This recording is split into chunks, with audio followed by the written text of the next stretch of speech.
Right, let's see if this time there is better live streaming going on with this, because I've not had very good luck with it today.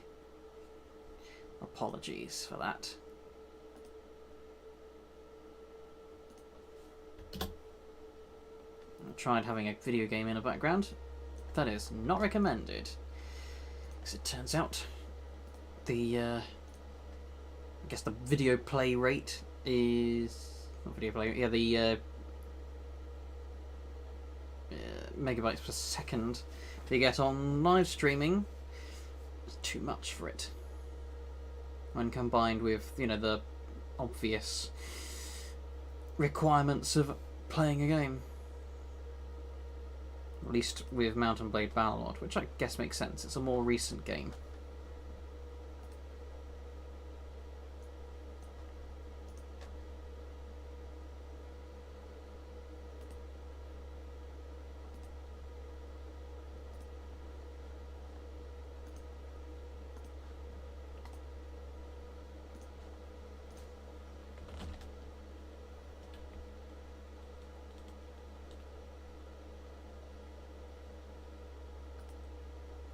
Excuse me. Now let's see if I can adjust all this.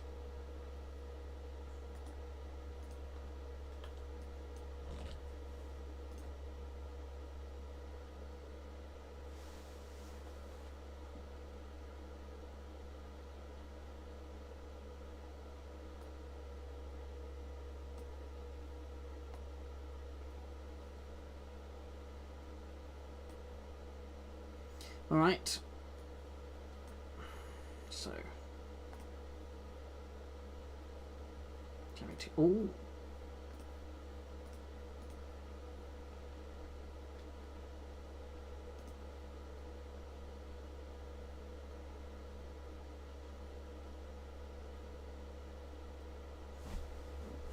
Right, now this time we seem to have a few more viewers, which is good.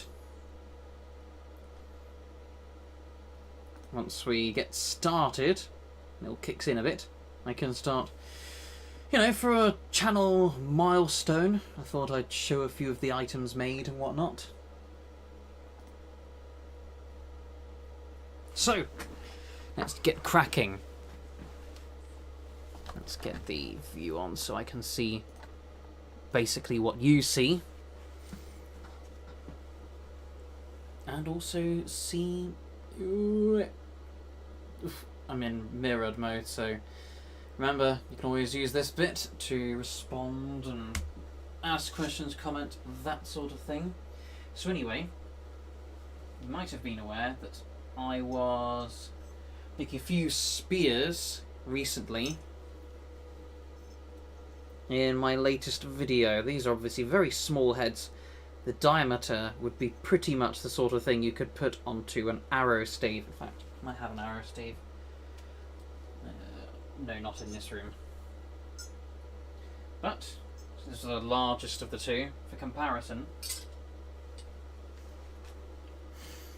We have firstly this one, which was quite similar. Slightly better in the socket though, so it's a, you know, the length. If we look at the top half for a minute, or a general view, there we are. This one is, of course, a bit of a bigger spearhead, but very marginally. However, the key difference is in the diameter, so with this, you can actually fit it onto something like a javelin or something like that. So it's a more suitable spearhead, you know, for a spear. Then, in fact, I'll keep this one as a comparison. So similarly, this one is even better for diameter. So this one has a sort of a concave beveling going here. As you can see. Whoop. It's sort of like that sort of diamond shape going on. So I thought I'd experiment with that. Then, probably my favourite one so far would be this. And I'd already experimented with it on this stave.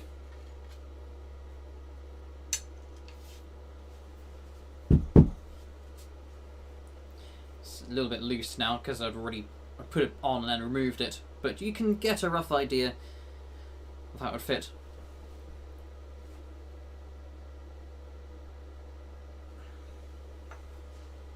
So yes, it's quite nice. It's got.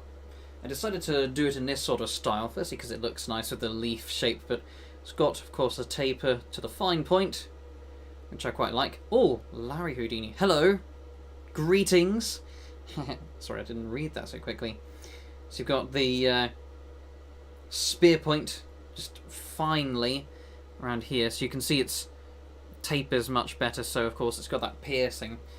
But then, of course, it widens with an edge. It's not sharp like a knife, so I can do this and not cut myself, but it's kind of like a hatchet sort of edge, although of course thinner, so it's not quite as broad. But so of course it can pierce and retract easier than some of the previous spears I've made. And then you've got a section here which I find is quite useful and an underappreciated section, where if you have a little part like this, you can stretch the material out, so the existing metal that you have makes for a longer sort of pierce of the spear, because it might sort of go up to, you might see sort of things like boar wings, which are like that, which are there to prevent over penetration. You don't want your opponent, you know, whether it's a wild boar or whether it's a man or something like that, to go all the way through and they're still continuing to fight as they get closer towards you. So you'd have things like boar wings to stop that from happening. But there could potentially be just a situation where the target gets stopped on just simply the socket of the spear itself, especially if it sort of widens quite suddenly. But a bit like this, it doesn't have the friction and resistance of the actual blade, because this sort of does the cutting and it widens the area. But then this section, there's pretty much no resistance, but yet it can still pierce further. If it just went up to here, you've got this much piercing. Whereas from here, you've got an extra, the extra reach going on with the spear during the relevant engagement. And then, I saved the best till last. So of course this was my favourite, but it is not the largest. The largest is the most recent one I made, which is this beastie. This one I've actually sharpened a bit more, so it's on these very edges is a bit sharper than the last one. It's almost sharp enough to do proper cutting with. Now let's see, is it not updating of comments? I'll just say hello. But also have a look at how many concurrent viewers. Oh, hello all four of you. So this is just, it's a bit more like a Celtic shape of spear. It's sort of that leaf flaring shape. It does flare a bit more towards the tip. And this was made from some rebar, so if I show it closely, unfortunately, because it was recycled material, no, the focus isn't adjusting, but that's okay, we'll keep it as it is. It has a few sort of cracks here and now, which is annoying visually. And hello, Livras YT. Obviously, with this particular spear, it's got the widest socket, which makes it handy. Oh, I'd forgotten about this one I'd made in between. So this one's just on a stick, just as a sort of an experiment item, not as the final product. And this one's got a longer socket, so it can stay on a bit more firmly. This was also made from some rebar, and it's got that same kind of leaf blade, but it's a bit more of a gradual taper, so it's a bit less resistance when doing the thrust and pierce. And stave is just simply a bit of birch. It was a stick of birch that I shaved the bark off of. You can see quite the contrast between the spearheads. If I had to wager which would do the best in terms of the initial pierce, actually this one hasn't been properly sharpened yet, but the final item with the sharpness, so if I refer back to this example, this would probably be the best performance, because it's nice and light. It's got the depth that it can pierce through to about here, so that's plenty to go in. Did you try yourself on some spearheads? that are similar to the Roman peeler. I have been considering looking into those, and I was thinking there are a couple of bits and pieces that seem to be quite unique with the Roman pilum. I mean, they mention about the whole, special, unique javelin, but they don't go quite so much into the details. Let me Google it up and get a sort of a picture on screen for you. So if we look at an example of a pilum...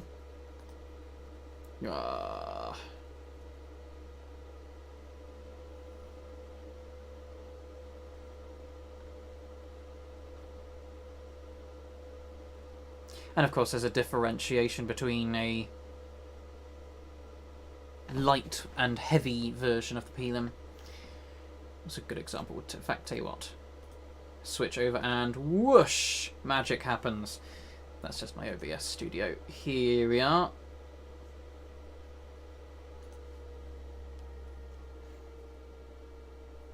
So they seem to have, in these sorts of sections, if I can open original image, obviously these are reproductions, but they've got a rough idea. They've got the tanged version here, and you've got these sockets. I think they're just sort of pins, same as you attach knife handles. Think like a kitchen knife, or some of the swords that I've made. So if I can actually show an example of a full tang design, although obviously this is on a sword. This is one of the swords that I made. This is socketed as a later period of the Roman Empire. Yes. So there were, some socketed versions, some tanged versions. So you've got a tang like this, where of course the metal goes all the way through, and then I've used these pins to attach the construction. And that's just on a sort of a Yataghan Falcata type of shape and design of sword, which I have used in my videos in test cutting. But if we go back to... Okay, so in terms of things like the socketed versions, here's just, this is a 3D model. Ooh. See if this will load up. Bearing in mind I have a terrible internet connection.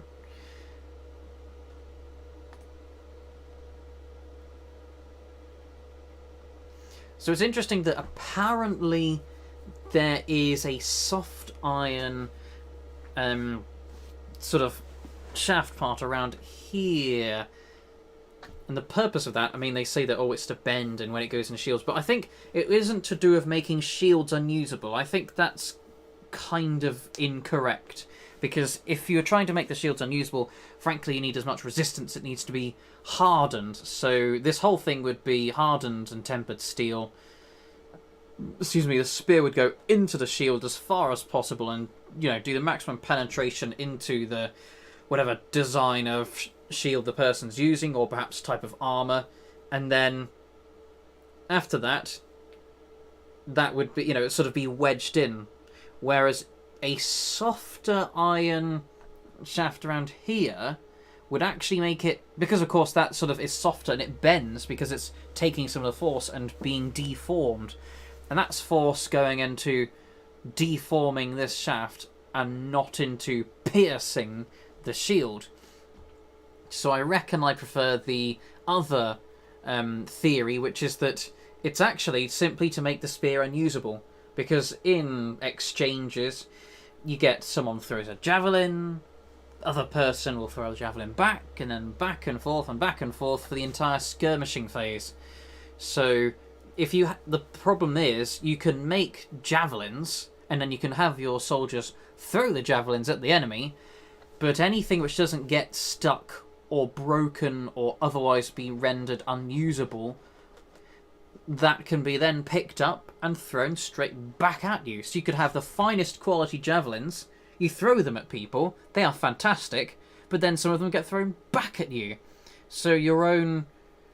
it's not like with modern firearms and explosives where you could have a very good quality explosive missile and then, that's simply being used against the enemy as long as the munitions aren't directly captured. In the case of javelins, it is immediately accessible to be thrown back, to be used by the enemy. And I think that it would be inadvisable to have, something that's really good let's say I grab a javelin, get that ready, and then... I've got a shield over here. Make it a bit more of a realistic recreation of what's happening. This is just a Taj, by the way, I got at fight camp once. So, I'd just be there, throw my javelin, let's say it misses, it lands, then the other person picks up the javelin, throws it back, and I have to worry about my own javelin coming back to haunt me. This is not a good thing. So, while this could be accepted in terms of user skill and strength, so you could have someone who is very athletic, someone who is very knowledgeable on the correct technique of launching spears, so in that case you've got people who are less decent at skirmishing throwing your spears at you, people who are more experienced on your side throwing spears at them, and then in that situation, same as with archers really, better quality bows and decent quality, shooting, then at that point, even though you could have missed and, stuck in shield sort of arrows and things coming back at you, if you're a better archer with a better bow, then you're expecting more damage to be done to the enemy side, and I guess could happen likewise with javelins. But my point being, with the Romans, if you have a javelin with a soft iron spear shaft, then it can flex and be rendered unusable. So then it doesn't really matter, even if you've got brand new sort of, raw recruits. You'd have, your adversaries who would wish to use their javelins, throw them, have some javelins thrown back at them, and continue that sort of skirmishing exchange, and then get ready for some close combat. But, of course, if the Romans have thrown javelins that can't be used a second time, that becomes an advantage, because then you've got the Romans throwing javelins rendered unusable. Some of them are stuck in people, some of them have deformed upon hitting the ground, and then the other side only has their own javelins, throw some at the Romans, and then of course the Romans can use the javelins back and forth between those people. But even if the exchange goes on for a long time, and it's simply recycling the javelins that the, say, Celts or Iberians or such people are using back and forth, there is still at least an initial advantage to people using the javelins from the Roman side. Although that does seem to be very specific to the legionaries. So you have those sorts of socketed designs with the soft iron tip, soft iron shafts rather, to then deform, whereas the velites and those sorts of people, your hired mercenary, sort of auxiliary, I think they called them, skirmishers of varying tribes, would just use their standard types of javelins, which are reusable. Again, going back to that principle of just simply having a better quality of skirmishing from your side as opposed to from their side, which can be offset also with other factors like tactics and armour, which always made it quite peculiar to me that it seems that skirmishers in those sorts of Roman times had such low quality armour, because it seemed like it was always suggested that you have sort of velites and those people from different tribes who'd be hired, and then they go in, they will sort of harass the enemy, and then once they've used up their javelins or the skirmishing phase is over, they basically apparently would just leave the battle, as opposed to something that would make more sense, like what you seem to see with the Anglo-Saxons and Vikings and those sorts of people. You would have people doing their skirmishing phase and then switch to close combat.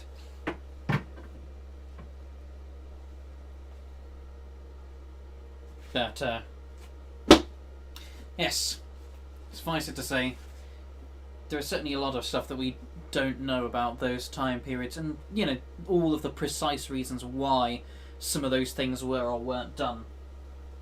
Like, for example, how things worked in terms of skirmishes. Sorry if I ask again, it might be that I misunderstood, but were you implying progress for this spy was to... Yes, correct. Yeah, it's... I personally think the primary reason was to render the spear useless instead of piercing through shields, because if you're trying to pierce through something, you just look at any spear. So any spear or javelin. So I've got my item. Here's another javelin I made last year. So with this, with my javelin, to get the maximum sort of piercing happening, I'm getting, of course there's the stave, fairly, well, a little bit forward weighted, factors like that. But I throw the spear with my amount of strength and the amount of weight in a projectile, launch it, and as it arrives in something like our shield, what ideally needs to happen is there's a lot of strength in the thrower's arm, so pierces the shield, and then if it's sharp, that helps to pierce further, and if it's good hardened steel, so it's not going to try to flex as much, it's more stiff and rigid and resilient, that makes it pierce more. So my point being, I might have waffled a bit there, but my point being, if you have a soft part of a spear, then it cushions the blow. It actually makes it worse at piercing, not better.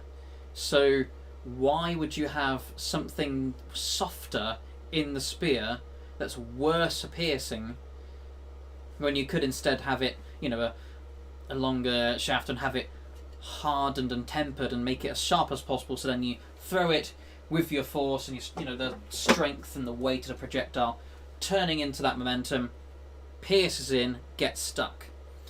The better way to make something stuck is something you do actually see on a Pelham. I'll give it that. There is potentially the idea of rendering shields useless as well, but that would be in barbed tips. Now, same with arrows, same with spears.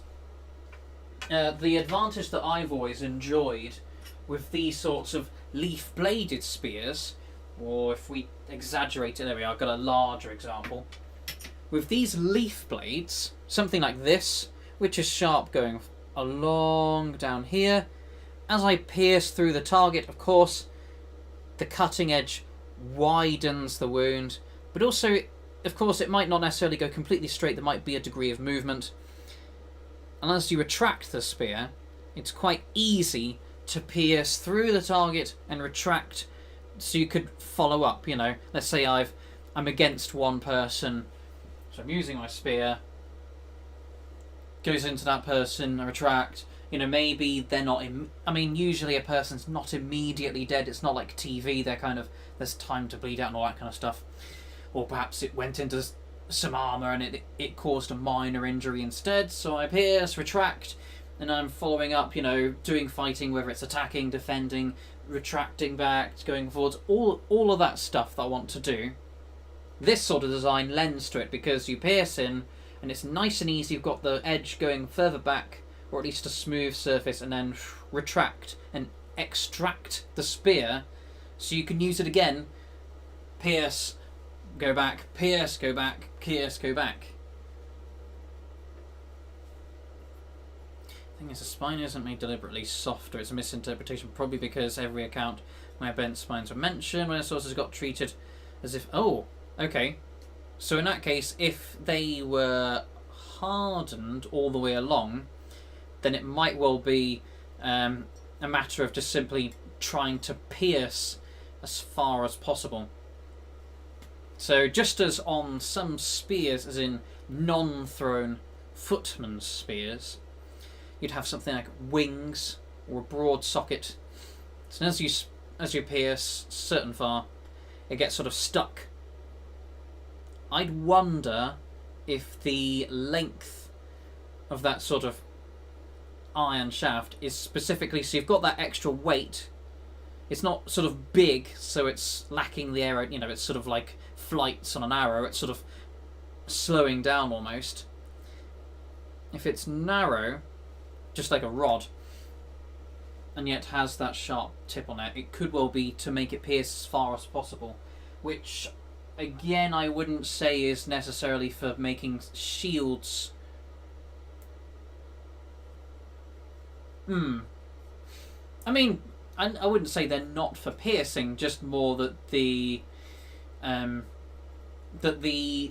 iron shaft, I don't think was to make shields unusable specifically. Let me think. So obviously we're going on guesswork here. There's no explicit sources saying what and why.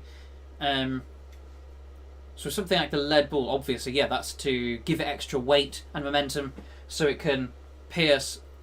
I would say it's probably ideally to the target. It could even be that instead of piercing a shield to make it necessarily unusable, although that's a benefit, you know, if it goes through a little bit into the shield, yeah, that can be a bit more difficult to extract.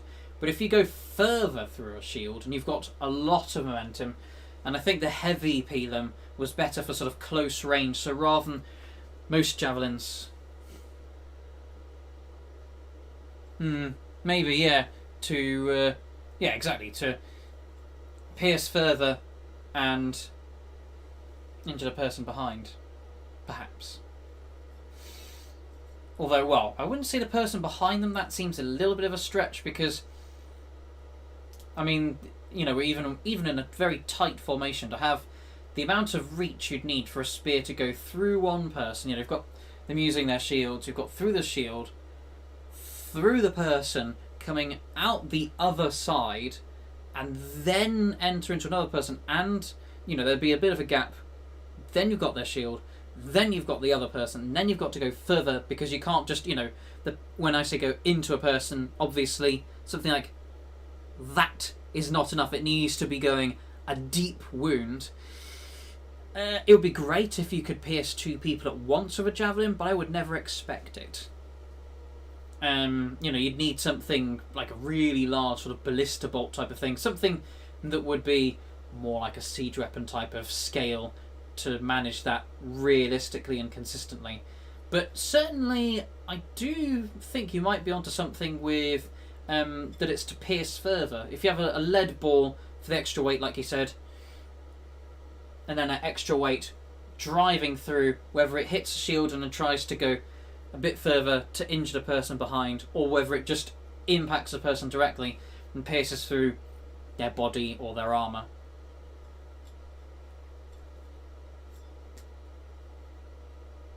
Yeah, exactly. Just probably one person for piercing. In fact, I wonder if there's a delay in the chat. No.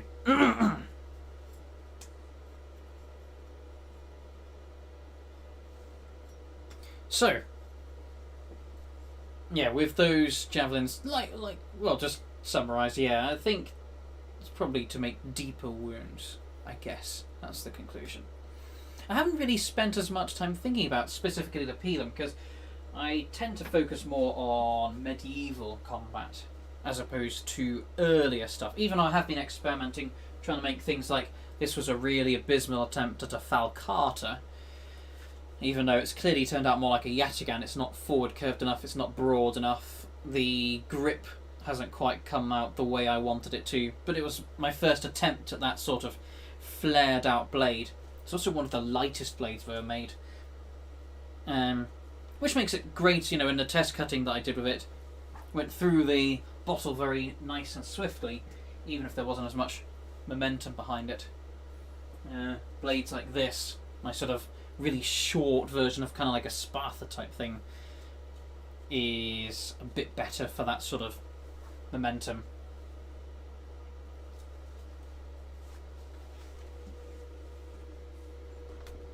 I wonder who else is watching. Okay, there are 3 or 4 of you.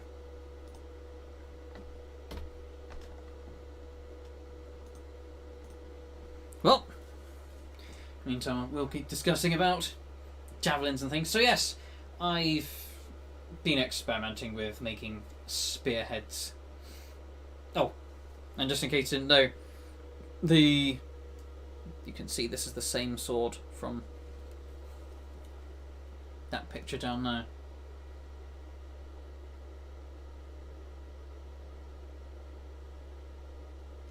Oh, and yes, thanks. It took a surprising amount of time to reach the 2000 when I restarted the channel, because I had a sort of a hiatus in the early years. I'd reached maybe 150 subscribers, and then it sort of crept up 500, then it's doubled up to 1,000. I seem to almost redouble the channel every year or two, so it's good to see that I've gone from 500 and more quickly than ever before up to 1,000, and then more quickly than ever before that gone from 1,000 to 2,000. I'm hoping that it's that sort of thing of exponential growth where the more my channel grows, the more the rate at which it grows itself grows, if you see what I mean.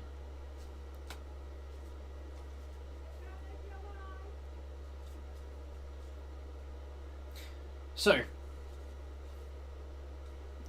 what else to talk about? Obviously, I've been making these swords. This is one from last year, I think.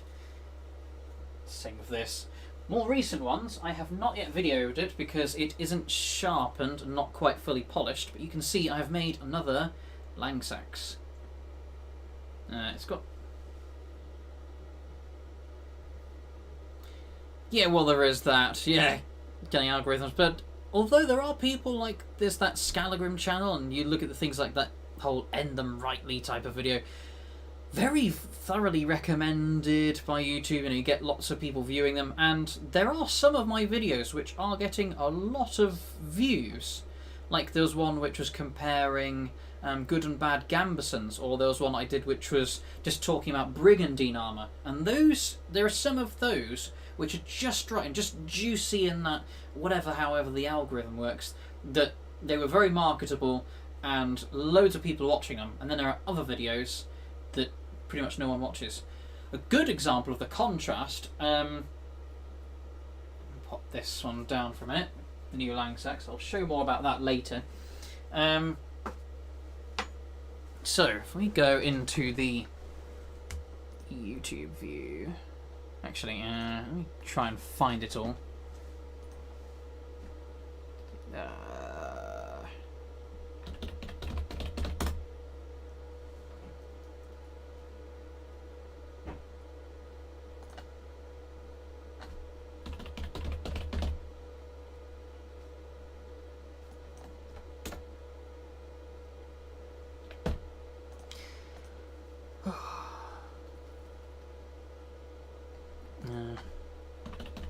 Maybe zombie. Yeah, here we are.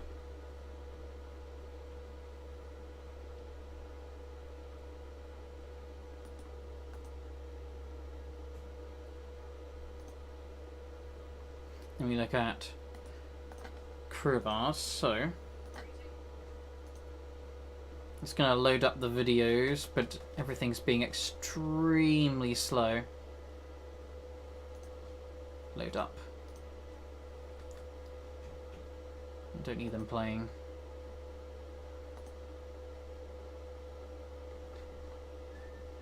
Okay, so if we go into view here, so we have two videos which are pretty much what I'd say would be identical in terms of their general content, which is stuff I did back in 2016. You know, such and such common tools, decent zombie apocalypse weapons. So if you look at the example here, axes. So here, that was in December, that was in November, so late November, early December, you know, just within about a week or two of each other. So around the same time, same sort of content quality, same pretty much everything, except of course axes or crowbars. The axe version, 534 views. The crowbar version, 8,854 views.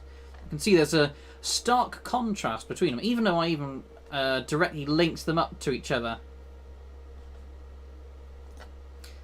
Yeah, just another one of those peculiar things.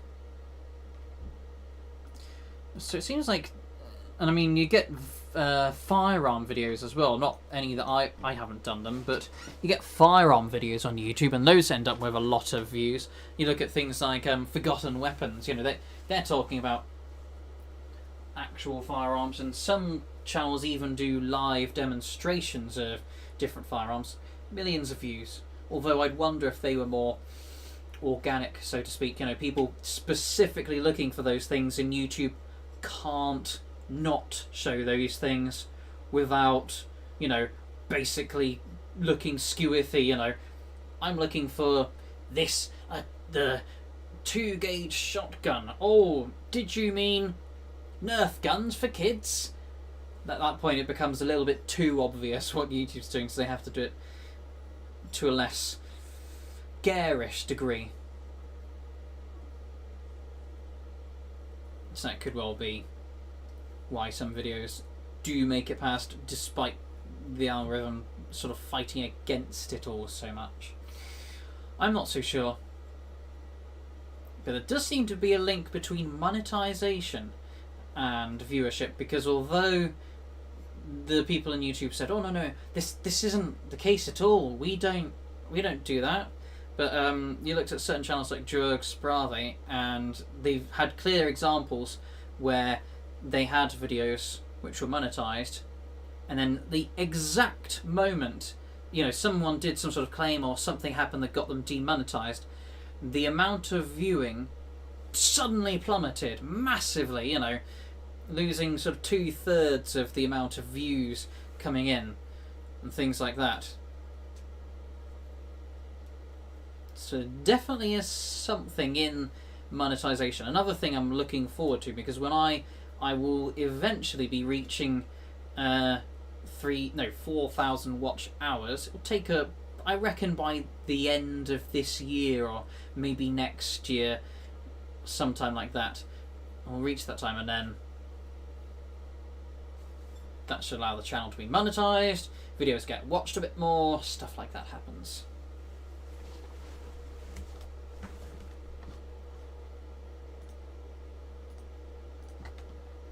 In fact, if we look at monetization, here we are. It's obviously got enough subscribers because you only need 1,000. I've just milestoned double that.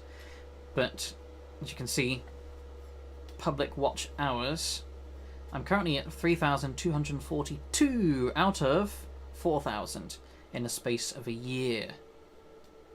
It is climbing steadily, but my subscriptions are actually climbing at a higher rate. It might be because I've edited my videos a bit more tightly, so then there's sort of less to watch per video.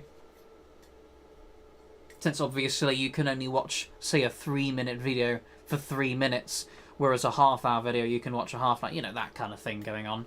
So there's that to blame, but I think it will steadily pick up.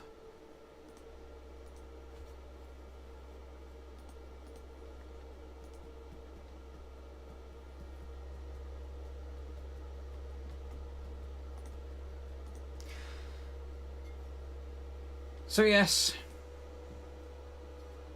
let me change the soundtrack for a moment. There'll be some good ones. Gain some, what's it? Royalty-free soundtracks through Epidemic Sound.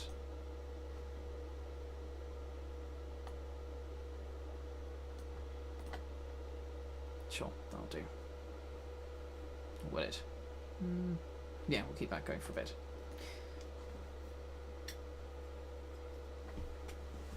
So, in terms of future projects, I'll keep going on about Ironwork. Oh! Hello, Messy Laura. Also, you seem to know my name, and I can't remember who you are. Annoyingly. But oh well. I'm sure you'll probably remind me. In fact, if you've only just arrived, I was talking about recent spearheads. So I'd mentioned, let's put that out of the way for a second, these spears which are the ones made in the video. So this is the largest of the two. I'd also made Laura, who, there are a couple of people I know called Laura, but it does narrow it down a lot. Yes, I'd made these, so obviously you can tell this one's a larger one, also larger diameter for the socket, so this is more suitable for a javelin. Yeah, true, yes, I do at the beginning of every video, but I don't know, I feel like I get... Usually when people... Oh, okay, fair enough. It's just that typically I've had people even, you know, in my Discord channel, go into it, people in my Discord, and they still refer to me by my brand name. You know, I'm not Jonathan. I'm not a person. I am Medieval Genie. It's like I am brand name. That was it. Oh yes. So we had. This was an even larger example. You can even see they fit into each other. But this one has a concave type of bevel going on. This one's my favourite. More of a leaf type of spear. You can see it's larger, but it's also not too garish. It's not something that would be... Oh, fair enough. Only know me from YouTube. Well, that's fair enough, isn't it? But far better socket on this one compared to this. Would probably be enough for an arrow. This something a bit more approaching a proper spear.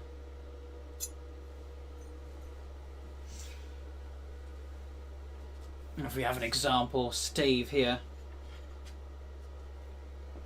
obviously can't lunge too quickly with it because it might jolt the head off. But it's more for going around corners. What are you talking about? What? Anyway, yes, so this one's got a bit of sharpening done. Socketed from... Is the socket from the same type of steel like that? Yes, it is. I haven't yet hardened or tempered any of these, but if I do the hardening process, then I would only do it on the actual blade itself. In fact, only on the sharp bit. But if we look at these smaller ones, so all of these ones were made from a suspension spring out of a car. Whereas the larger examples like this one, and of course this one I haven't introduced yet, Laura, and also this one I made quite recently as well. These three were made from rebar. So the annoying thing is, because it was a more sort of recycled material, there have been some cracks coming up. Also read that in the meantime while I show this spear. See if it's visible to show the sort of the general designs, imperfections and things like that. In the meantime, let's do some reading. Like David Lee Humer's recent demonstration, defensive siege war from Florida. Wait a minute. Recent demonstration. That's not something I'm aware of. Who's David Lee Huber? And demonstration defensive siege warfare in Florida. I bet there's a story behind that. Yeah. Like you said, the rebar. Obviously it's got more metal, so I can draw it out and I can flare it wider. Because the method of, widening the materials, what I do is I use a cross-peen hammer. So if I use a hammer with a standard round face, I've got a hammer in my, excuse me, my little drawer here. So we have a standard hammer like this, obviously a larger version of that. As you strike down, because it is this sort of even face, it spreads the metal out in all directions. And with something like this, same sort of thing going on with a cross-peen hammer, because instead of it being just a round ball shape, it's more like, that straight line going on. It actually can be used to hammer and spread things in a specific direction. So rather than hitting down with a round face or a flat face and spreading the metal out in all directions, by hammering it down specifically like that, it widens it in the breadth only for the most part. So instead of it making it longer and wider as you thin the material, it explicitly and exclusively widens the material. So that's really good stuff that I can do. In fact, there's a lot of... you look at that. There's a lot of thickness in this. I overbuilt this and I realised I bit off more than I can chew. If you upset the spring a fair bit to make it swell so you don't... and I give you meat on the end for spreading out. Maybe. Although I do need to practice upsetting do you have a video how to make these awesome spearhead? Yes! It's my most recent video. These, of course, this is a larger version. I didn't show it. The two shown in a video are some of the smaller ones, but that's mostly because, frankly, trying to record myself while forging it's a real hassle. I'm still getting used to it. But these smaller examples are the ones shown in the video. Yeah, I think it's these two. And they were made from a car, coiled spring. It's smaller in terms of the actual, items shown, but really the techniques and the process are identical. I've got a round bit of stock. With this thicker one, I've used a rebar, so it's obviously a thicker diameter of material, but it's the same thing again. I'm using a cross-peen hammer, so rather than just using the flat face to squish out the metal in all directions, I'm using the cross part specifically to make it wider, because as you push it down, it widens in very specific directions. So instead of it sort of squishing and maybe not getting wide enough to make a decent broad socket to curl around for a large spear stave, something, more approaching this sort of diameter. Let's see if we can get a lorry coil spring. Yeah, I have been to the recycle centre and I've seen, well, back before the pandemic. Do you study archaeology history, or are you just an enthusiast? It depends. I haven't got any degrees, which is why I tend not to touch on specific battles or historical events. But I am a historical European martial artist, so I specialise in the sort of the techniques and weapon systems of the time. I also studied a bit of traditional archery, so things like, although I've weakened over time and I've not had a chance to do archery in a few years, I used to do stuff like English longbow archery. This one was a low draw weight because I never got quite so far, but this was a 40-pound draw weight bow. It's more of a Victorian style longbow, so it's laminated. This is hickory and lemon wood, as opposed to something like yew with its heartwood on the back here and the sapwood on the front.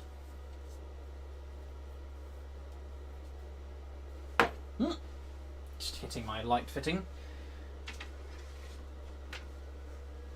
But yes, as per some of my videos,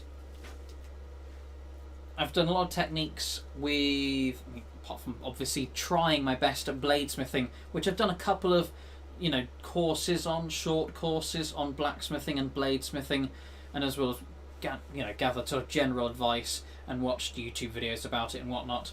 Let me adjust the camera upwards. The main thing that I've been looking at and researching and actually practicing regularly and consistently was historical European martial arts. So that was things like Fiore's system of longsword and arming sword, things like Angelo's system of British military sabre. Also dabbled a little bit into things like I can't remember if it was Paulus Hector Mayer or what's his name, Myers, systems of quarterstaff, things like that. Yes. Let me sing you a Southwest United Kingdom. Are there any forge houses going for sale? Looking to move over there from London. Well, there are lots of houses which say they are, the old forge, but in terms of actual houses designed to be, blacksmiths' workshops and things, it's not so many these days. Usually, what I find is you get sort of old barn sales and things, and there are, or listings on eBay in the local area, and there are a few there might be some houses which used to be forges and are being changed into sort of cottages and whatnot, or you'd get examples of places, perhaps workshops, or we've got people like me who are using places like their back garden or a sort of garage and just making do with what they've got. But obviously it's enough doing that, because I was able to make this 26-inch blade Celtic style sword made from a leaf spring. I'm definitely more experienced. Hello, Vob. So yes, more experienced in the art of swords. Things like spears, I know about some of the techniques and styles with them, but I haven't done them as much.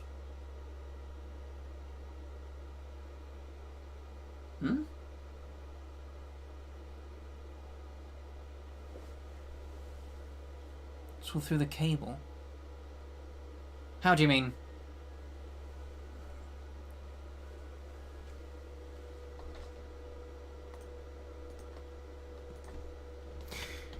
Let's type. Clarify. There we go. How do you mean? Through the cable? Certainly not through steel cable. Ah, dear.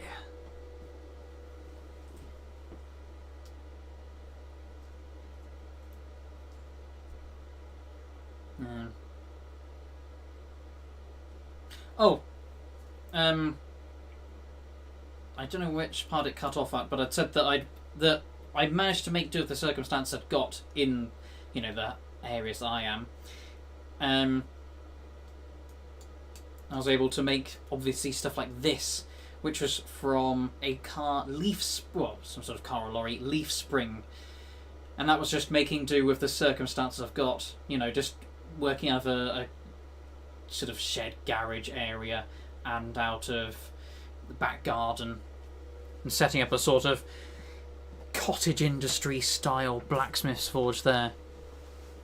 So you don't really need a massive amount of equipment to get started, or even to do quite well, just as long as you're making sure not to burn a house down or anything like that.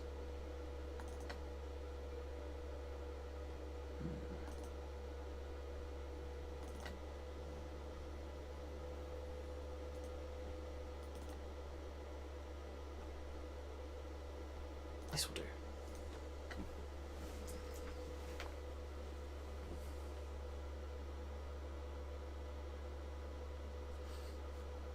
How do you go about smoothing out your flats, like long pre-bevels? One of the things that I do is I sometimes have, because of course doing these sorts of projects can take a long time, and there seem to be some people who are a bit too much towards saying that they'll only do stock removal, which is terrible because you're grinding a lot of material, and you're doing, it's not really good to waste too much metal like that, in my opinion. Or some people who are so strict about sort of forging the items that it could end up being, either they're really experienced and it goes great, power beater, okay, good skill for setting metal straight. Well, that's good, because when you're forging, you'll often need to set the metal straight, but I'd recommend not cold working it. But I actually mostly, have you ever casted weapons, or I've only ever forged weapons. I have tried looking at casting in the past, and it's a pain, frankly. It's not something I've quite been able to get into, even though I've tried sort of casting shapes and things mostly out of copper, because that's the material that behaves itself the most around me. Oh, thank you, Ajib. This was a Celtic sword I made. I did a video about, a couple of videos about it. Just quickly about the sword. It's got copper pins, the sort of tiger stripe type of thing, that's spalted ash. It's got the the goldish side of coloration, because I put linseed oil on it. It used to be a very pale, almost white colour with the black streaks. I just sort of gave it a bit more of a golden colour. And the steel is from a truck leaf spring. So yes, in terms of the bevels, I mostly forge them, but I do also sort of take it in steps, because there's only so much you can do in a day. So usually at the beginning of the day, before I set up the forge, I look at... In fact, here's an example here. This is an incomplete sword I've got. This one's going to be more like a Saxon Viking style sword. So this is going to be a bit more of a, I think it's called lenticular blade. You can see a rough idea of it being a more spatulated tip, of a relatively consistent breadth, although I will want it to have profile taper so it starts broader and gets a bit narrower, but not too extreme. After a forged shape. So after I've forged the bevels, of course I get rid of the forged scale and try to do a bit of polishing with an angle grinder, but my go-to tool the golden item to use when you are sharpening, when you're getting the bevels perfect, all of those things, belt sander. If you're having something more of a lenticular, sort of curve, convex shape going to the edge, if you want a bit more stiffness in the spine, then you can use the sort of flex part. So on a belt sander you have the sort of the stiff part, which is great if you want to make a straight, exact sort of bevel. And you just set it at the angle, sort of set it at the angle that you want. Do I sell weapons? Not yet. But I was thinking that when I go to an event like Fight Camp, if it's on this year or next or something like that, I might sell some of my old blades. But it will mostly be that I replace them. As I get better at bladesmithing, I replace the old blades that I've made, and then I sell those, and as I get better, I'm steadily doing that. Kind of like... going off topic again. So the first sword I ever made was this one. So this was my attempt at a Langsax. I also did the leather sheath. This plate is made from copper pipe. I simply cut open, I flattened it, and you don't see deep hammer marks or damage because I used a mallet to straighten it out. That's the important thing. If you use an actual steel hammer, you'll get these nasty sort of denting marks and it will look really crude. Whereas if you use a wooden, rawhide or rubber mallet, you're still sort of moving the material and you're still flattening it out like I did here, but it's not damaging it. So you can see it looks alright. I then used a drill to make the holes. The chain is simply made from telephone wire. So I went to the scrapyard, got some... get some direct light. Tell you what, it's going to be later in the evening. Darkness. And then let there be light. Maybe this is better. So, oh, okay. Well, I'll see you later then. But anyway, with this, the chain was made from telephone wire. So usually when I went down to the scrapyard, they've got them in different thicknesses. So you've got some metal material. I think I might have it around here. Or did I take it out to the garage? Yeah, I took it out. But there was a bit of wire that was really thick gauge. It was 4mm, so it was enough that I could start making pins like these out of it. But there's also the thinner stuff which makes more what I call jewellery rings, which I've done to make some actual jewellery type items. And these fancier twisted rings are simply a slightly thicker, they're a bit of a thicker material than this. I then flattened it out, so it was more like a sort of an oval or rectangular cross section. Then I got the piece, tightened it up in a vise, and then on the other end, I tightened the drill around the top end, and it's got the drill and it went whoosh, and it twisted the stuff up. And then of course I was able to just curl that over a form, so I use objects like this. This is just something I made when I was learning blacksmithing. It's a sort of lantern holder with a spike. But it's a round bar and it's a consistent diameter, so I just wrap the twisted copper wire around that sort of form, and then once it's made a coil, slide it off, get the tin snips, cut it, and that produces those multiple rings. Looking at examples of jewellery I've made, this is another example. The item in the middle is actually just a couple of copper washers of different diameters. But you can see the sorts of things you can do, and that's just recycling wire and washers, and then suddenly you've got something. This one's incomplete. I had to cannibalise it a bit to fix some other jewellery, so hence why it's incomplete still. But you can also make larger items. So this was supposed to be a coin purse type of, or maybe a dice bag or something like that. So there's some thonging which is made from leather, but you see the greyish part, that is galvanised steel. So these are steel rings. And then you've got these copper rings in the pattern. Bit difficult to show in the light. Diamond blocks are rubbish for actual sharpening of a sword. They clog and scratch. Yes, that is true. I've never been a fan of diamond blocks. I know some people like to use sharpening stones and things, but I find that I only use them sparingly, you know, sort of a whetstone type of thing, right towards the end, if we're in a situation where I've almost completely... thank you. I'm glad it looks good. But I find that with things like sharpening stones, I only use them when I've pretty much finished sharpening. I just think, oh, well, if it can get a little bit sharpening, a little bit more of a fine edge, then great. Or it might just stay the same. I don't really care. So I haven't showed... Of course, this is the leather sheath for it. Only ancient collections. I don't have any... Excuse me, I don't have any antique arms and armour. Because typically, when I get these sorts of items, I want to use them. And of course, with the antique items, you don't want to damage them. You want to keep them. You want to make sure that the history is preserved. So it's kind of not quite so suitable for me, because I want to make and create these items. You know, look at some of the originals, get an idea of their schematics, their weight and feel. Like when I went to Fight Camp, you might have seen a Sklola Gladiatoria channel, and Matt Easton runs that. He also runs an event called Fight Camp, and in that event, he also runs an antiques shop where he sells things like military sabres. So I had the chance to handle some of them, get a bit of a feel for how they should be as real swords, and then... Yeah, these are all self-made. So then I recreated these.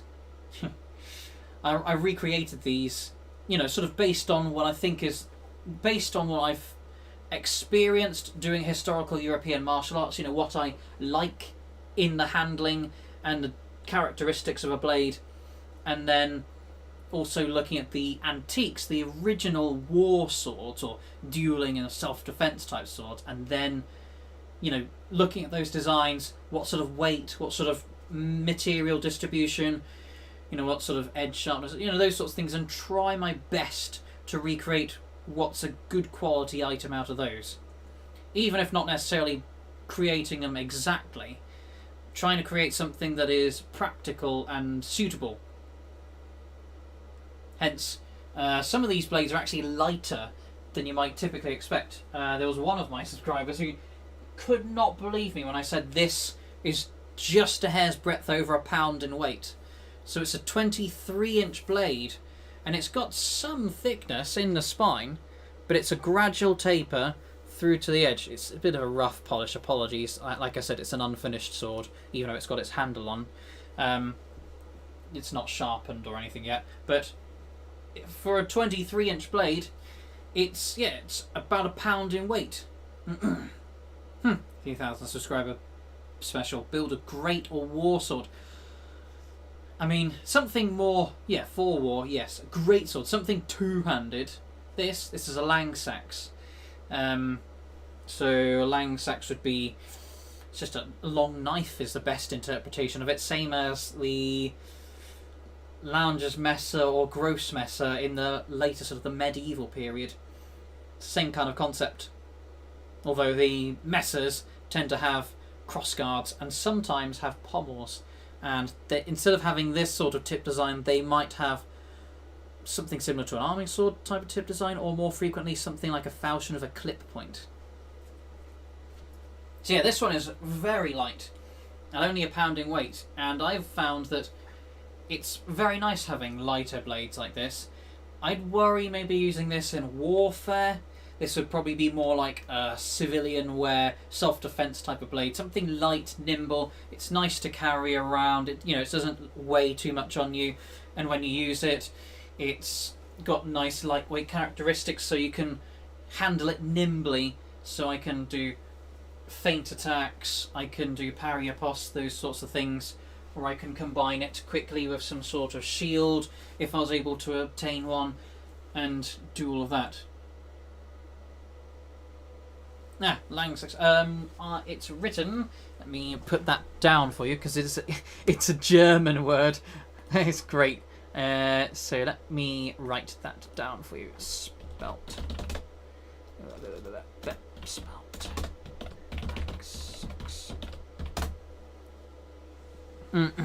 Langsax is what I imagine what Legolas would wear And not those sad those sad excuses for double knives.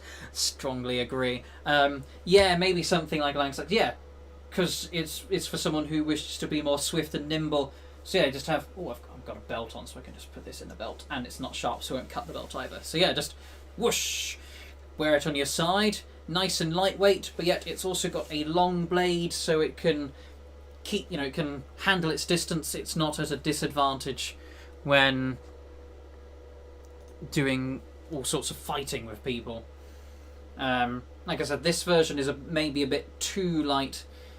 The real versions were probably weighted a bit more closer to, well, the sort of thickness I've got in this one. This one's got a much thicker spine. In fact, it's got a more extreme distal taper. It starts very thick at the spine here, and then it sort of gradually tapers out. You can see there's a little bit of kinking and stuff. It's like I said, it's my first attempt at a sword, which is why there's a little bit of waving and the thickness kind of thickens a bit, thins a bit, and it's not quite as consistent as I was able to do on some of the later swords.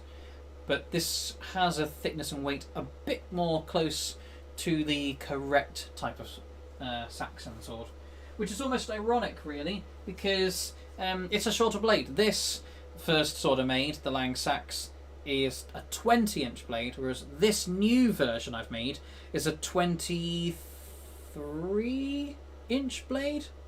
It's got, as you can see, it's got a reach advantage. In fact, I have a tape measure, I think, somewhere, probably. Incidentally, shortest blade I ever made, well, it was the little short sword. This was another one I've tested all of these in videos except for the second Lang Sax. It's a distal taper bit in my hammer ground. I do it with the actual forging. I find that if you try to grind these things, it takes extra time. And additionally, it's a good way to use the metal because, of course, I'm recycling material. I'm paying for spring steel that I've got from the scrapyard, or if I'm getting fresh steel, I don't want to be wasting that by grinding it away and turning it into little powder on the floor. So I always make these sorts of distal taper with the actual forging process. And if there are inconsistencies and an unevenness, then I grind it out smooth. So then it might have that inconsistency, and then I just make it more even in the final product. It's the same as with the breadth in the edge. You get examples like this. Again, I forge it out. So there might be a couple of inconsistencies here. I can see a little bit here and here. It's a little bit too broad. But it's mostly consistent in its breadth. This is all done in a forging. And then there will be worse bits. It won't have looked as good as this. So there would have been some inconsistencies, some bumpy bits coming out a bit here and there. And then I do the grinding to make it nice and even again. But I find that doing the majority of the work in the forge means that you can stretch the material out and get the product you want without having to just powder everything on the floor. So I find it's a better way of doing things. Of course, it's up to you and your personal preference. Sorry, my knees done in a bit. There we go. I find that you might prefer to do it more in a stock removal process, and grinding the bevels and grinding the distal taper and whatnot in there. That's alright.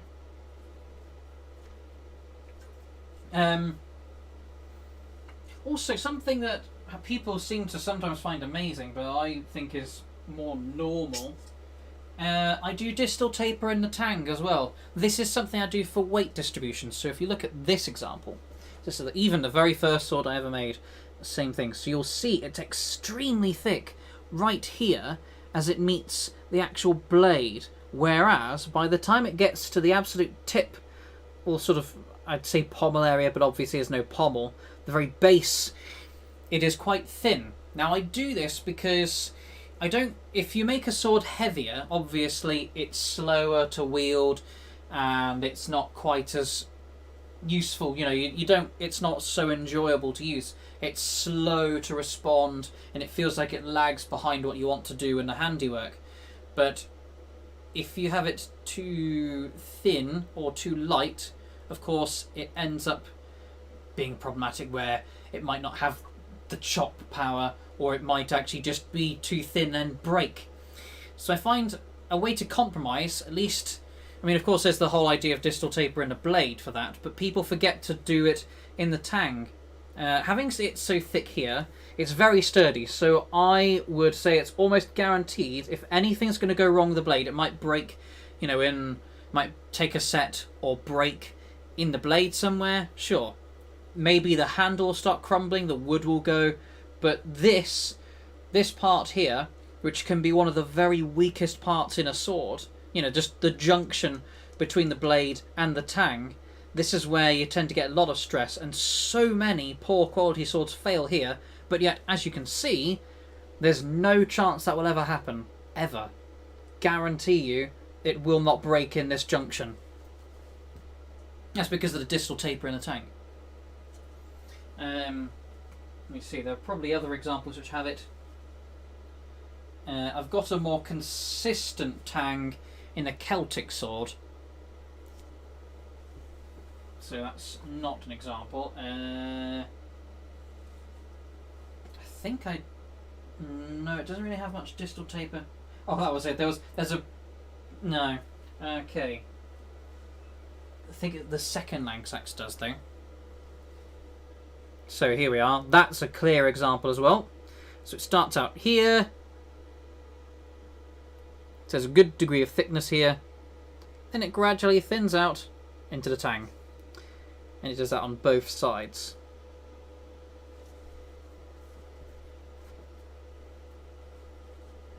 My problem is making too heavy crossguards. I like my dragon wing dress designs, but they weigh a fair bit.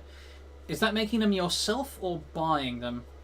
I find that if you like crossguards that are quite large, usually you can have them designed where they're sort of...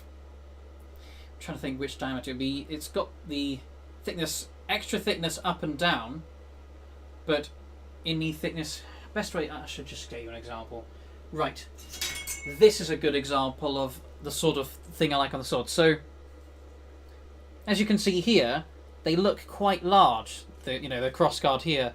So you can see it's a bit narrower here, and then it flares out at the tips. However, if you look at the thickness, it actually thins out. It loses material. I'll show you an edge-on sort of view. You can see here. It's probably a similar amount of material because it's got cutouts so you can fit the blades in there at some tighter fit. And it's a construction that's lasted a lot of beating without breaking apart. This, by the way, I did not make. This was one that I bought from Regenier. This is a sword that I've used for sparring a lot.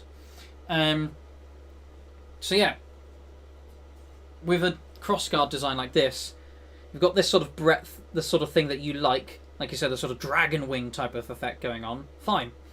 Just make sure that it's not too thick. So as we look at this sort of thing going on here... Hang on, I have to do it this way around so I don't stab the wall. And you can see it starts broader here, and that's to accommodate for the tang, and it thins out. So that means that you can achieve that without it being too overbuilt and too heavy. Same sort of thing of pommels, actually. Something like this wheel pommel. Actually, I have to admit, the handle's a bit long. I could fit two hands comfortably on this. But it might be to accommodate for the sort of bulky gloves that people use, so there's this much space, a bit above the hand and a bit below my hand.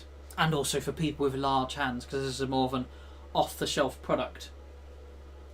And I've always thought that the best sort of design, something that helps with the weight distribution, when you're looking at the pommels and things, is how tight it is to the hand. So you look at a sword like this. This obviously it's wooden construction, but it's a good demonstration of concept. When I put my hand around that, it's tight. When the tops of my fingers are already partially on the guard area here, and the bottom of my hand, at least the palm, it already is on what you might call the pommel area. But yet, despite the fact that it fits so tightly, it does not feel uncomfortable. I can wield this I'm perfectly happy doing, you know, various cuts, thrusts, whatever I like. For pear-shaped pommels, well, yeah.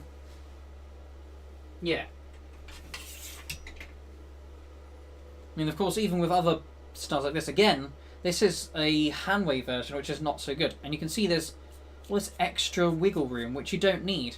It should be fairly tight to the hand like that, and fairly tight to the hand like that. So this is, again, it's probably built as an off-the-shelf product for people who don't understand these things, and just, you know, stuff for people with big hands, people who are wearing big gauntlets as well, and who maybe think that it's bad if it's tight on a hand, because they're fools, that's why, I guess. But for something like a pear-shaped pommel, I had the Archer sword, which was something that had a pear-shaped pommel. That's this one. You'll see the pommel's fallen off, though. It's curious, it has a full tank type of design here, then it had a pommel on the bottom, which was pear-shaped. If I can find it, yes, it's right here. That gives you an idea of... Oof, there's dust. This gives you an example of what it used to look like before it broke.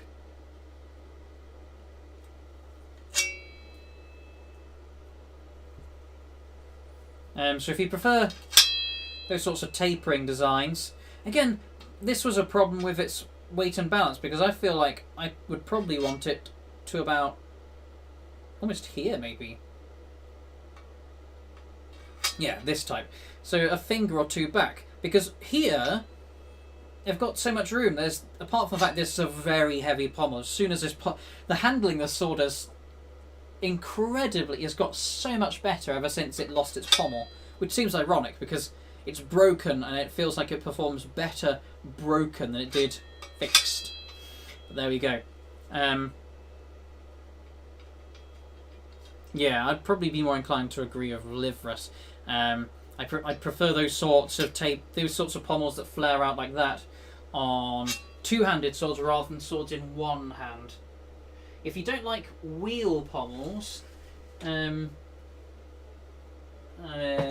suppose there might be some designs which are good. I've got a longsword just here, actually. This is the one that I use for tournaments. So this is a sort of a bottle stopper type of pommel. You'll see this is deliberate because instead of it being a problem on a one-handed sword, it actually gives extra grip. And as a person who does the Fiore's Italian style of longsword, I usually, instead of having my hands tight together like all this, which is crap, or like this, which is not really my preference, this is more what other people prefer with their swords, I usually do this, or even this. So I'm already on or over the end of the pommel, which gives that maximum leverage. It's kind of like using a pole arm almost, but in the handling of a sword. So these sorts of designs are good for two-handed swords, but they're not quite so popular on one-handed swords. I've also got another longsword. It's the one that I showed you just now was a Regenier longsword. We've also got this version, which is another one by Regenier, which is one which is for sort of drills and practice rather than for actual tournaments. It's a little bit too stiff in the blade, and the tip's a little bit too fine. But again, it's got that. It's a hexagonal cross section, but it's that same kind of almost bottle stopper like pommel with a good long grip, so I can use it just the way I like it. And should be doing things like make sure I don't take out my window. Something like these sorts of stances, this sort of stance, these sorts of stances, and whatever. Or if you're used to seeing kendo in Japanese styles, there's short point which is kind of like this. You might be used to seeing that sort of thing. Am I on Facebook? Yes, I have a YouTube, version, of a page for my YouTube channel. I also have a personal one. I don't go on Facebook quite that often. Way too much drama there. Keep getting people arguing over left-wing things and right-wing things, and people arguing over this and that, or just other drama. That's when I started deciding I'll go on Facebook more occasionally. Because I've got people who talk to me on places like Discord, in live chat and all that. Whereas places like Facebook, it's usually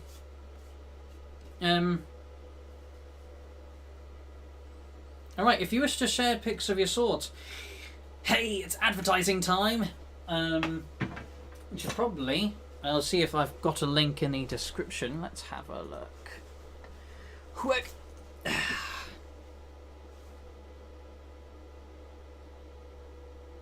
Yeah. Nope, I can't look into it. Okay.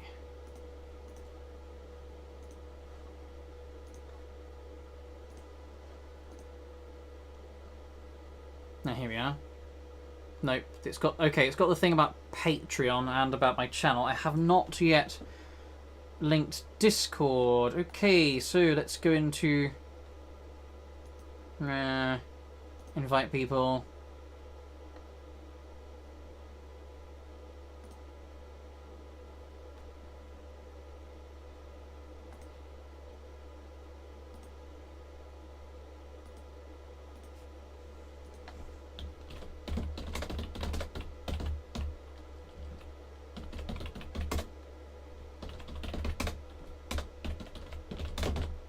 So I've just sent that, which should link to my Discord. It's got sections for people to make wishes, you know, if they want videos. But it's also places where people can show, you know, or I've made this, or I'm looking for this sort of design. It's just general chat. Sections for people who want to make video requests, sections for people who want to have a general chat. So, and then you can also just send personal messages on the Discord, which that's a really easy way just to get the you know, general designs, pommels, crossguards, blades, that sort of thing. I just realised, ever since starting as a live stream, my bed is now covered in weapons. Just,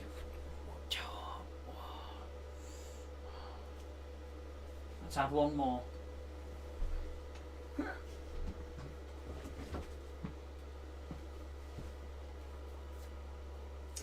I've got a crossbow.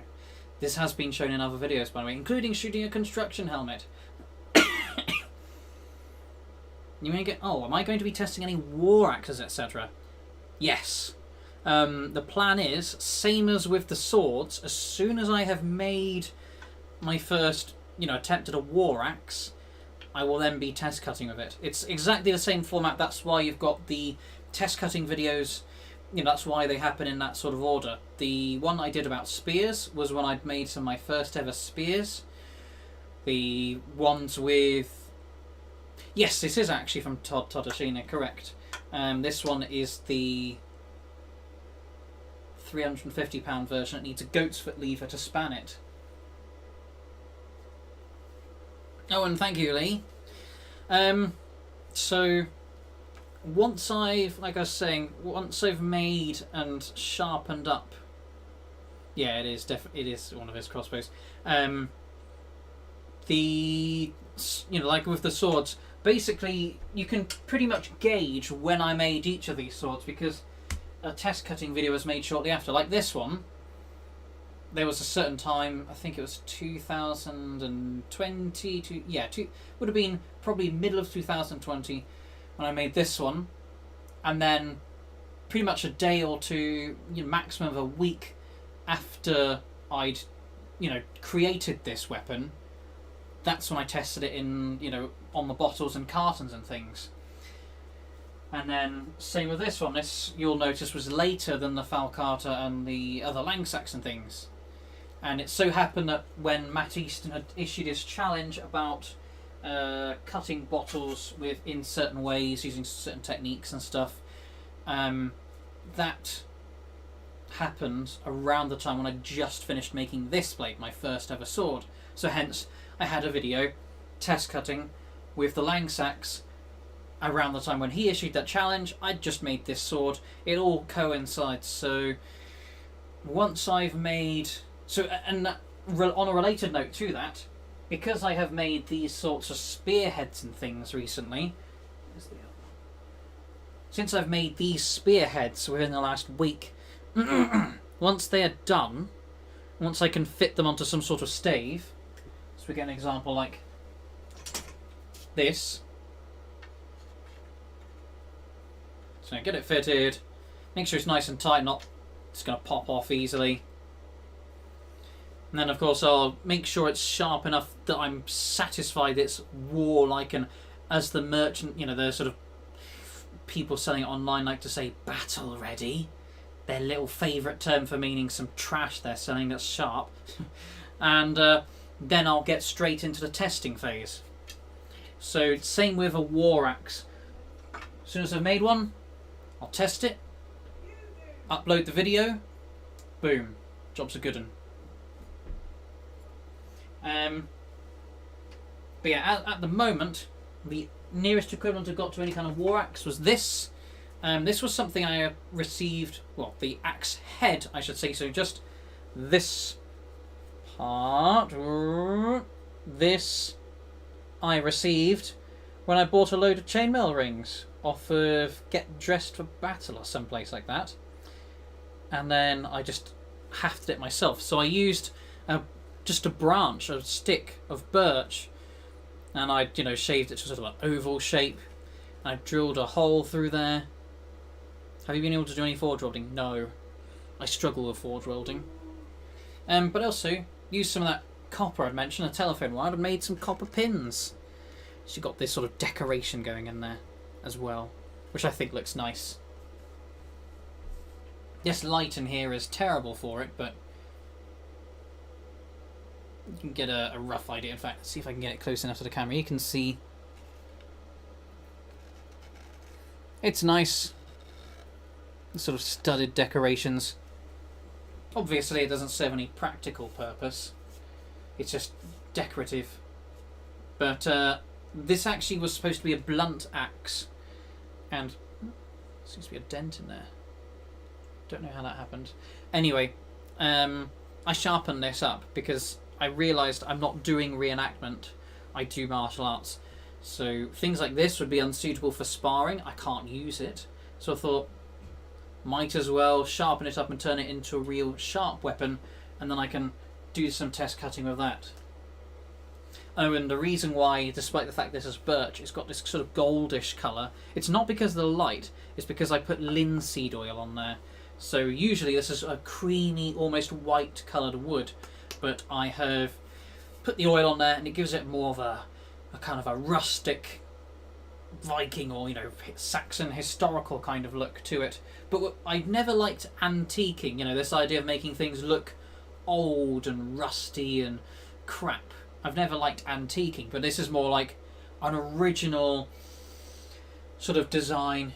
You know, it looks new of that time period, if you see what I mean. Kind of. Yeah, I very much like it. I would probably prefer it to have maybe a bit more like this sort of handle length, maybe up to here, so I've got more leverage when I do a chop. I handle it comfortably around here, and then there's not quite as much leverage when I'm swinging, so it might not do the full cut through something like bottles and cartons. It's got that impact, but it's not the best fighting axe. It's actually a bit heavy. I would probably put this on a two-handed stave. So I'd put it on something like when I took a ball peen hammer and I turned it into this, a pole hammer, for one of my videos. It's the same kind of concept where you have that sort of heavier head, because this is also a couple of pounds. I take that item and then... Oh, I'm being very careful not to hit the light bulb up there. But, yes, it does. It is indeed quite thick compared to the originals. That's why I'd want to make one myself. Try to make it more of a decent, light, nimble type of fighting axe. Maybe a bearded axe, maybe just a narrow one. But I probably want to try and get a bit of blade breadth, because I'm used to swords and I might not be quite so good at gauging, you know, I might swing too far away and then I miss a target, or might be too far in and I get caught on a handle. So maybe I'll want to broaden a blade out and make it, you know, a bit more of, like I said, a bearded axe or something like that. So then I can do the cuts and I can be more confident in it, and also cutting all the way through rather than kind of a narrower axe. It might make sort of this sort of beak shape and it'll make a dent into an item, but it doesn't cut the bit above and below it so well. So then when I'm trying to cut into targets, it kind of stays and maybe catches onto it and hooks on, but doesn't actually cut through it like a full blade does. Excuse me. So it will be worth looking into. But yes. Since, like I said, I struggle, am I able to do other welding, MIG or ARC? No, I haven't got any MIG, TIG, ARC, other 3-letter word welding either. It would be most likely that if I do get some welding done, it would end up being forge welding. But that's a matter of experience and getting good at it. I'm sort of trying to work my way through in blacksmithing. I'm getting, you know, through different bits to try and understand it all, and then forge welding can come later, because of course there's shaping and beveling, which I've been practicing, making full tangs and rat tail, you know, these sorts of tail tangs. Most recently of spears. This is a good experience in learning socketing, which has been an absolute bitch until now. It's been an annoying thing to do because I'd on early occasions tried to do socketing and didn't quite know what I was doing, and I ended up with stuff like this. You can see it's very thin. This was made of the same material as some of the other spearheads are made from, but because I didn't know about using I didn't have a cross peen hammer, I couldn't spread the material in the correct direction. It was adding length instead of just breadth, so I was ending up with stuff like this, and it wasn't very good. This was a crap spear that I made. You know, I guess it does the job. It's sharp. It's got a nice tip on there, but not so satisfied with the fact that it requires such a fragile stave. Whereas if I had a similar type of spear and I used this sort of head, I'd be a lot more confident in it.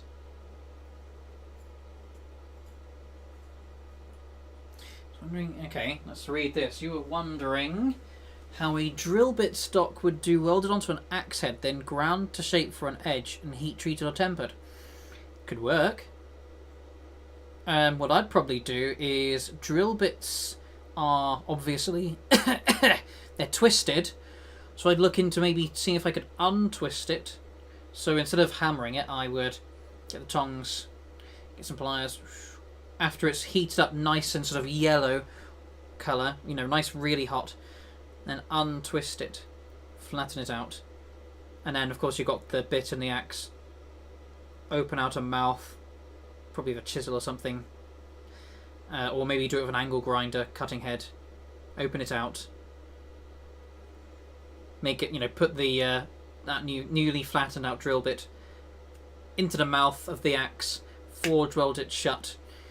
Excuse me, and then indeed you can do all the hardening and tempering, and you've got a soft iron main head that isn't going to break, and then you've got a hardened steel edge. Although, frankly, with the availability of modern steel, it does feel a bit redundant, because you get an axe like this, I'd wager this is not forge welded.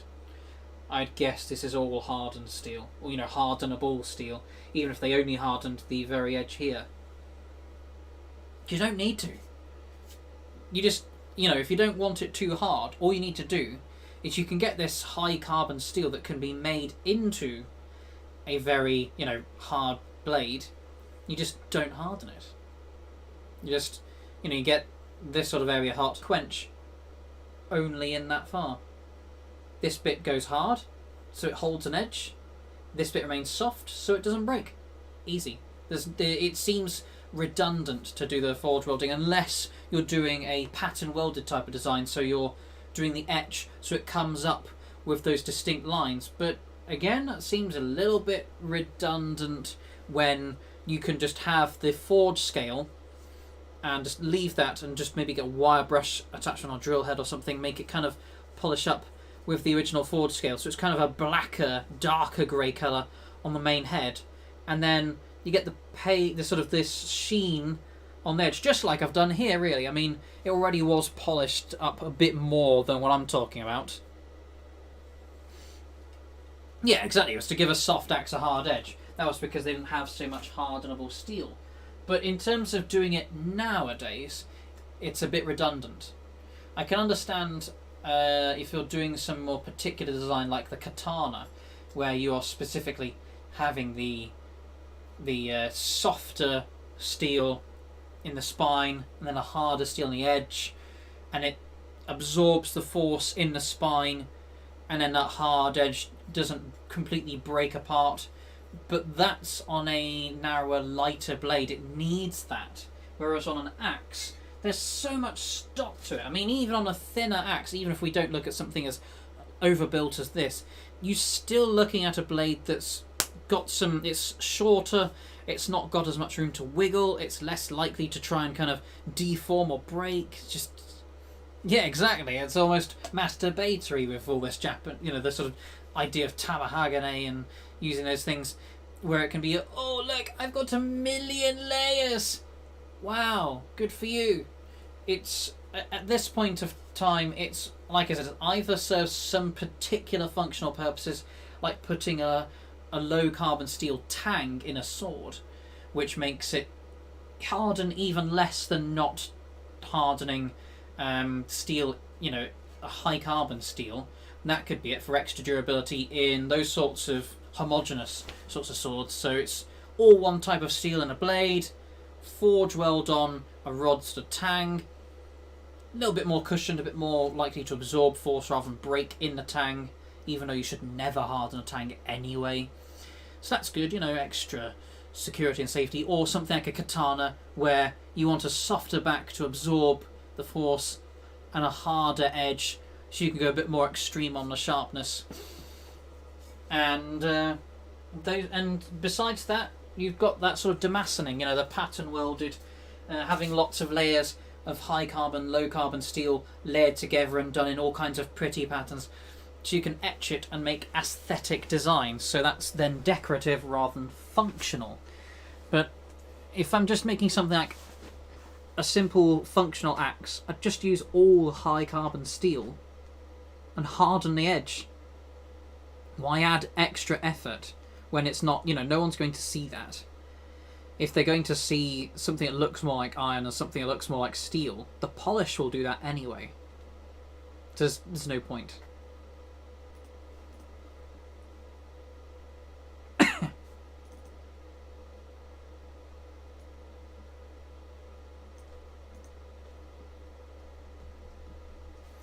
Yeah, exactly. If you're doing one from scratch, you'd just use hardenable steel. Exactly. For the whole lot, I guess you mean.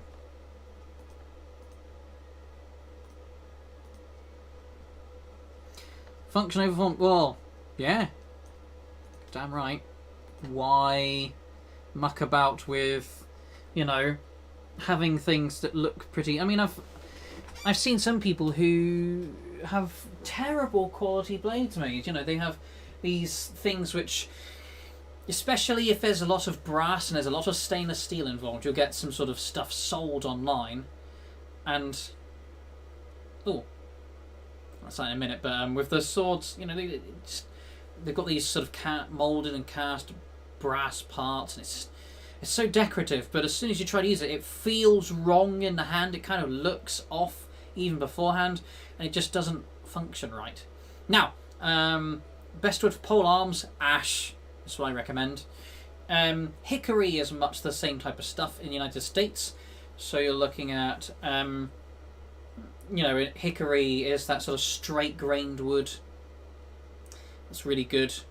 And it's good for arrows, bows, polearm staves, knife handles, all those things. But I use... yeah, you're right, actually. The real Damascus steel was more functional, but that was back in a time period when steel was at a lower degree of technology back then. Because you had more of a sort of crucible steel, or you had things like bloomery steel, and they weren't awful, but there was definitely a lesser degree of quality and a bit less of a consistent quality control, I guess. And yes, ash is good. Actually, yeah, if you're in the United Kingdom, you're not from the States, forget hickory. Hickory's pretentious stuff for people who pay too much money. Basically, just use ash. That's what I use. Let's have a look at these. Here. This is made from ash. Not, obviously not the steel, but the handle here was a good bit of ash. Lovely stuff. It's held up well. It wasn't trying to split or deform or warp or do any problematic stuff. Nice grain to it. Lovely. And the Celtic sword I made, that has spalting in it for the black effect, but it is also, believe it or not, ash. So you've got all this. So you can see it going through the wood grain. But, yeah. Ash is a good material to have. It's good for pole arms. It's good for hatchet stays. It's good for knife hand and sword handles. It's good for making arrows. Good for making bows. What can't you make out of it? You can make furniture out of it. You can make boats out of it, and barge poles and other things. It does everything, really. And I've seen people wood turning bowls out of it. So you can. Yes, it is quite nice spalted wood. Yes. Oh, actually, I did have another item made out of ash. Sorry, I've got damaged headphones. They try to slip off easily. I do believe it is also ash that I used in this cleaver. This did feature in one video for test cutting, but it was amongst other things. It's actually one of the sharpest blades I've ever made. Gradual taper, thick stock, but then tapers to an edge. I was thinking of recreating something like this in a longer blade like a falchion. Anyway, the handle is, I do believe, made from ash. Very nice stuff. And I had some spalted ash, which made this. This is the first blade that I'd properly forged. So this was a little sort of camping knife. It's obviously, again, spalted ash.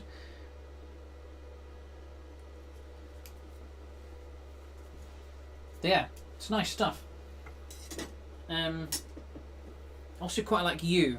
So this is a broken back sax. This is when I tried to make sax type of blade, and it literally broke back. It broke off about here because it hardened tempered wrongly. I think a water quenched it or something like that, and it was just crap, and it ended up broke. So I just ground it back here to a tip. But the point I was actually wanting to get to is this is yew. The reason why it's got such a sort of orangey sort of brown colour is because it's the heartwood. Usually, I've got some yew here. Let me just put this knife away. It's a very nice knife. I like it. It's a knife item. This is some yew. So you'll notice the sapwood is a sort of cream colour, somewhat like ash. It's that sort of pale wood colour. But then, when you've got the heartwood on the inside, it's or do I use this for cooking? I've not done much. I don't do much cooking, to be honest. I'm terrible at cooking. But I have used. I've brought these sorts of knives to camp. Not this one specifically, because I'm trying using a floor belt sander to straighten out your steel. No, I haven't. Presently, I don't have one. That's the big problem. I don't have a floor belt sander, but I could use one maybe. Not got much room in a garage, so I just currently use a standard belt sander. It does the trick okay.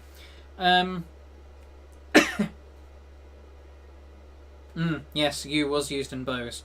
The heartwood made the inside facing towards the user because it resists compression, so it doesn't take a set. And the sapwood resists tension, so it doesn't snap. You've got some woods which don't resist compression well, so when you draw the bow, they sort of bend and then they stay curved. They don't actually spring back, so there's no power in the bow. And the yew heartwood resists doing this. It doesn't squish in, it doesn't stay set, which is good. And then you've got that sometimes a bow is getting hard and it's splitting, so you're drawing it back and then snap, crap. So having the sapwood rather, that resists splitting is really nice. So it kind of does both. You've got the resistance to the compression and resistance to tension in the bow. Yeah. You've got a belt sander bench grinder combo you had for years. Got it from Lidl. Great place, Lidl. They seem to have all the best items. I even like buying, you know, it's like they have the milkshake powder and there's that Nesquik. Really expensive. Whereas you go to, you know, Lidl, Choco milk. Terrible name, great price. Or things like their breakfast cereal. Instead of Wheatos, really expensive chocolate hoops. It's breakfast cereal. You just have Choco hoops. Very cheap, very tasty. Lidl just gives the best price on everything. Anyway, I'm not here to market them. I'm not some kind of secret sponsor of them. But yes, belt sander and bench grinder combo. Fair enough. That should do quite well. Belt sanders, like I said, they're the golden tool for making the bevels. If you're sharpening the sword, whether you're getting the bevels right, or if you just want to do some smoothing over. Here's a little secret trick that I like to use. I used it today, actually. So I used a very rough grit 24 grit belt for shaping the sharper, well, not quite fully sharp, but sharper edge on this. It's pronounced needle. I did not know that. Anyway, when I was doing this, you'll see it doesn't look too rough. No, it's not quite so... Oh, the camera's not focusing. Okay, you'll have to take my word for it. It used to have lots of horrible scratches on it when I was using a 24 grit belt on the belt sander to, you know, do a sharpening of this. What I did was, instead of immediately switching to a fine grit belt and sort of using up the medium and finer belts, I actually had an 80 grit belt, which is supposedly still a rough grit belt, but it was completely worn out. It can't do the 80 grit. It's smoothed out. It doesn't do its grinding as well anymore. But because it's worn out, I'm using it again as a finer grit belt. So rather than having a rough grit belt, use it up, throw it away, medium grit belt, use it up, throw it away, fine grit belt, use it up, throw it away, I instead have a, you know, the roughest grit belt that's obscene and makes horrible scratch marks, and that can go for a bit longer and do a bit more before you have to throw it away. Then I switch the 80 grit belt, and it's worn out, so it acts like a medium grit belt, so I'm getting twice as much use out of it. It used to be a rough grit belt, and now it's sort of acting like a medium grit belt. And then I switch to the fine grit belt, and I find that the fine grit belts, as long as you're not trying to grind with them and it's just polishing those surfaces and smoothing it over, it doesn't go and wear out and cause problems. In fact, I only used up one recently, and that is why, I don't know if you can see it, I don't think a camera wants to focus. Nope, you can't see it, but I've got a, it's not going into a scar luckily, but I've got a bit healing on the tip of my middle finger there, because when I was finishing off this Celtic sword, I was there, I was just doing, you know, the holding it and doing, hang on, you know, I was just holding it and I was doing the sharpening, and usually you've got it going down, down, down, down, down, and it's just using the fine grit belt, and I just used it a little bit in tip like that, and that, and it was just going against, so it was going down, it was going into the edge. So what happened was, it caught on the edge, because the edge was then at that point quite sharp, it caught on the edge, which both cut the belt and it also pulled the sword into my finger, slicing it open. So remember, don't go against the flow. Don't, when you've got the belt or other, and I've learnt this with other tools as well, you can make them last longer by, instead of, you'll notice, actually you even see it in my most recent video with spears. When I was doing the polishing stage with the wire wool, I had the drill sort of going one direction, you know, I'd hold it like, say like this, and it's spinning in a direction, so it's going away from the edge. But instead of just keeping on going left and left, so then it's going into the edge, I instead had it so that, you know, I'm pointing this way, and then I just had it so I'm having the drill pointing this way, so then it's not spinning this way, going this way, and it's spinning that way, so it's going that. So I'm having it going this way away from the edge and this way away from the edge. Oof! You've done that. Although it didn't cut yourself, the belt snapped and smacked you in the face. Ow! This is why I wear goggles.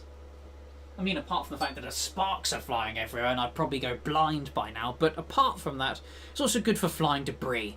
You know, other than the sparks, the bigger flying debris, like whole angle grinder wheels and belts and stuff.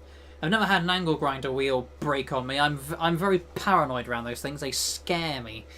So I'm, you know, like when I'm using cutting heads, and try to make sure the exact angle I'm not tilting too far. It's not going to go bend too far. Snap. And, you know, it shoots debris at me like some sort of ballista of shuriken. Okay, you did that once with an angle grinder on the floor pan of a car. You would daydream and forgot.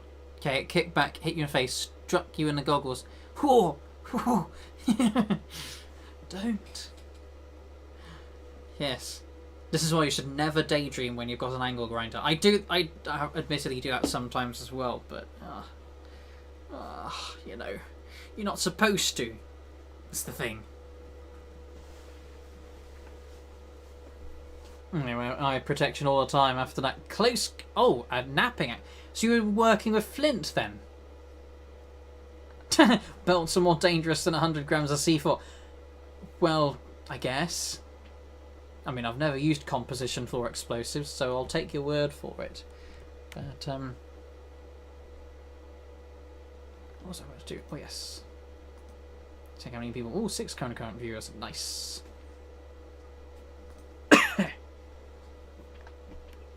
You had a shard of obsidian in your eye, but... How? How? We're using power tools? As far as my experience goes, flint napping, you just, you know, you got stone, and you're doing a striking of another stone. So it's going this way, is it not? Why would this cause that?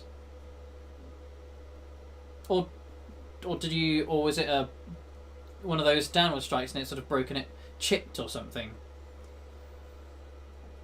Excuse me, either way, it's kind of cool that you had obsidian in your eyebrow. I guess you couldn't leave it there. Otherwise you get silicosis and die. Putting the silly in silicosis. You know, yeah, when it comes to... Oh, fair enough. I think most of us are not used to handling explosives. Or let me put my terrorist kit away. In fact, there we are. Well, yeah, I've got my C4 right here. Just kidding. Obviously, it's polishing compound. Obsidian and flint's hard to get at.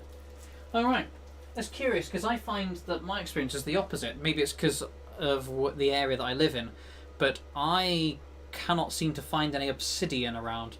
I'm usually, if I'm finding stones for flint napping, I'm finding flint. In fact, I've got a rock of a... Oh no, this isn't... Actually no, this isn't obsidian. I mean, well, flint or obsidian, I think. This was a different stone that can be napped into... But anyway.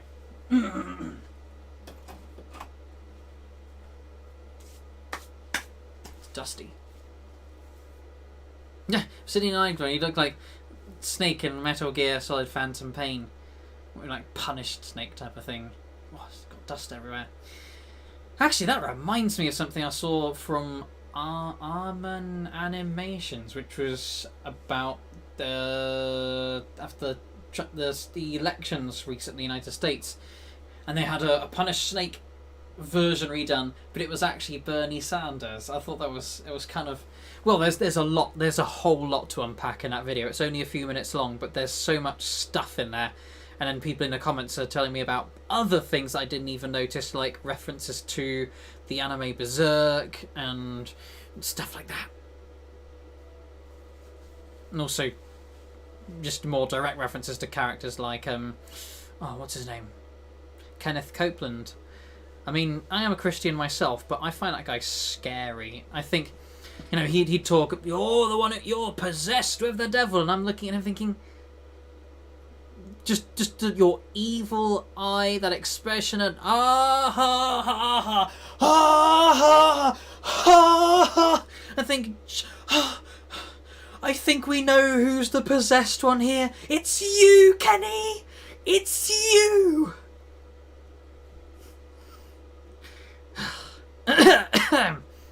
Wait, shirt. Is that the rock I've got there?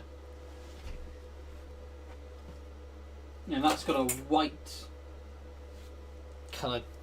So I chipped a bit here, and that's still a white colour. I think it might be something. I've never remembered the name. I guess it must be something like shirt. I'm not someone who does flint napping much. I'd looked into it and I was considering taking it up, but for the amount of effort put in, you know, I was sort of putting efforts into making weapons and things, and then I got into making them out of steel because, surprise, surprise, the human race discovered metalwork. So I don't want to take the scene out of context. Yeah. It's going to be like those HoloLive ones where people say something and it gets some clipper, a person records it, snips it out of context. Haha, look, they said this.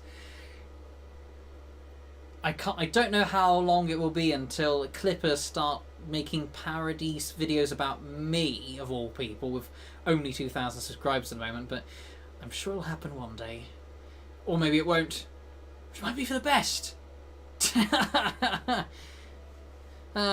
Anyway, my throat is drying out, and additionally I have some dinner to eat. It's also quite late at night. It's 8:30. So thank you all for joining. I might do more live streams. I mean, with this sort of viewership, I'd be happy to. And also, as you can see, I have sort of improved my live stream sort of format, so it's a little bit easier. I can see what you all saying. I can see myself. Little banner, that's just using the spare space, but I could put messages and other things in there. But anyway, you can practice snapping on beer bottom. Yeah, I know. I've seen people who've done flint napping techniques on glass they found on beaches and made, you know, arrowheads and stuff out of just manufactured glass. But anyway, thank you for joining me. See you in future videos. But also, like I said, I'll paste the link once again. Please do join me on my Discord server. You can chat at me when I'm not doing videos. Chat with me. You can make requests for videos. You can show me the weapons and things you've got. I can comment. You know, it's a good bit of fun. So, see you all later and have a good time.